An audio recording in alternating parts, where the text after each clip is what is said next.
우리나라는 일본보다 지진이 심하지 않으니까 깊이 생각 안 했어요, 그냥. 우리나라도 뭐 지진대를 피할 수는 없는 것 같아요. 거기에 대한 우리가 대비책을 좀 세워야 할 것 같습니다. 그렇다면 향후 발생할 수 있는 지진의 피해를 최소화하기 위해 우리가 할 수 있는 일은 무엇일까? 각 가정에서 실천할 수 있는 최소한의 대비책을 알아보도록 하자.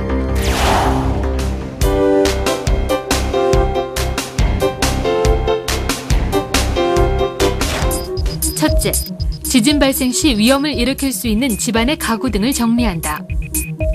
크고 무거운 물건을 선반에 올려두지 않도록 하고 선반은 벽에 단단히 고정시킨다. 둘째, 전기 배선, 가스 등을 점검하고 불안전한 부분을 수리하며 비상시 가스, 전기, 수도를 차단하는 방법을 미리 익혀둔다. 셋째, 각 방에서 안전한 위치와 위험한 위치를 확인해둔다. 지진 발생 시엔 단단한 탁자 아래와 같은 작은 공간이 안전하며 유리창 주변이나 책장 등 넘어지기 쉬운 가구 주변은 위험하다. 넷째, 비상시 사용할 약품, 비품, 장비, 식품의 위치와 사용법을 알아두고 비상시 가족들이 서로 헤어질 것을 대비하여 다시 모일 수 있는 장소를 미리 정하고 모일 장소를 익혀둔다. 집 주위에 대피할 수 있는 공터, 학교, 공원 등도 미리 알아둔다. 마지막으로 주택의 기초와 집 주변의 집안 상태를 수시로 점검하는 것도 잊지 말아야 한다. 그렇다면 실제 지진이 발생했을 시 우리가 꼭 기억해야 할 대처 방안은 무엇일까? 집안에 있을 때 지진을 느끼면 무조건 집 밖으로 대피하기보다는 한 사람 한 사람이 침착하게 정보에 따라 행동해야 한다. 만약 테이블이 없을 때는 방석 등으로 머리를 보호한다. 지진이 발생하면 화재나 폭발이 수반될 수 있으므로 반드시 전기의 전원을 끄고 가스 중간 밸브를 확인하도록 한다. 또한 평상시에 소화기, 옥내 소화전 등 불을 끌 수 있는 장비가 어디에 비치되어 있는지 장소와 사용 방법을 숙지해 두어야 한다.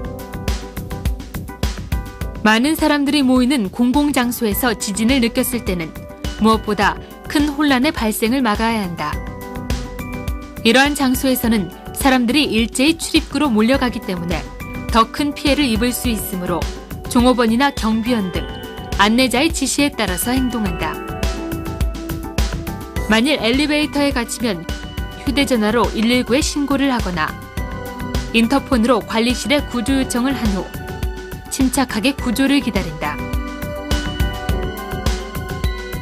한편 거리에서 심한 진동을 느낄 때는 이렇게 행동한다. 우선 자세를 낮추고 진동이 멈출 때까지 잠시 그 자리에 머물러 있도록 하고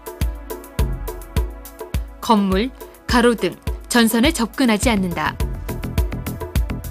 번화가에서는 유리 파편이나 간판 등 떨어지는 물체가 있을 수 있으므로 우선 갖고 있는 소지품으로 머리를 보호하면서 건물과 떨어진 넓은 장소로 대피한다. 블록담이나 자동 판매기 등 고정되지 않는 물건 등은 넘어질 우려가 있으므로 가까이 가서는 안 된다. 그렇다면 자동차 운행 중 지진이 발생하면 어떻게 해야 할까? 가능한 빨리 건물, 나무, 고가도로 전선 아래, 주변에 정지된 차 등을 피해 멈추고 도로나 교량의 피해 정도를 살피며 침착하게 차량 밖으로 탈출해야 한다. 고가도로 아래는 고가상판이 떨어져 차량이 완전히 부서질 수 있으므로 고가도로 아래에서 신속히 빠져나오도록 하고 자동차에서 나와 자동차 바로 옆에 누워있거나 앉아있도록 한다. 지진이 끝난 후에도 방심해서는 안 된다. 부상자가 있다면 즉시 구조를 요청하고 의식을 잃은 부상자에게는 물을 주지 않도록 한다.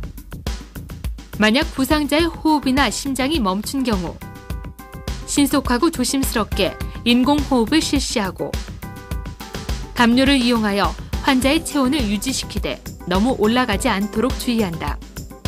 또 건물을 점검하되 붕괴 우려가 있으므로 최초 진단은 멀리 떨어져서 한다. 만약 정전이 되었다면 전기 스파크로 인해 누출된 가스가 폭발할 위험이 있으므로 스위치를 켜지 말고 손전등을 사용한다. 전기에 이상이 있을 수 있으므로 즉시 차단기를 내리고 가스가 누출되었다면 가스 밸브를 잠근 후 관계기관에 신속히 신고한다.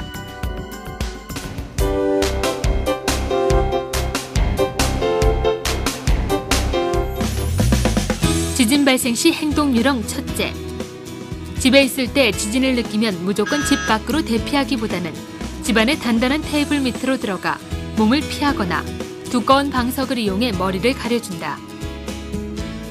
둘째, 엘리베이터를 타고 있을 때 지진을 느끼면 전층을 모두 눌러서 엘리베이터가 멈추면 신속히 빠져나온다. 만약 엘리베이터에 갇히게 되면 휴대폰이나 인터폰으로 구조 요청을 해야 한다. 셋째, 거리에 있을 때 지진이 발생하면 가방이나 소지품 등으로 머리를 보호하고 블록담이나 자동 판매기와 같은 고정되지 않은 물건 가까이 가지 않는다. 그동안 우리나라에는 지진으로 인한 눈에 보이는 큰 피해 사례는 없었지만 그렇다고 언제까지나 안전하리라는 보장은 없다. 지구상의 그 누구도 피해갈 수 없는 재난이라면 대비하는 것만이 피해를 줄이는 길이다. 무엇보다도 한반도는 결코 지진의 안전지대가 아니라는 사실을 꼭 기억하자. 보이지 않는다고 또 일어나지 않았다고 해서 언제까지나 안전하리라는 생각은 지진 앞에선 너무도 허무하게 무너집니다. 막을 수 없는 재난이라면 그 피해만큼은 최소화하는 지혜. 바로 먼저 알고 먼저 대비하는 습관에서 시작됩니다.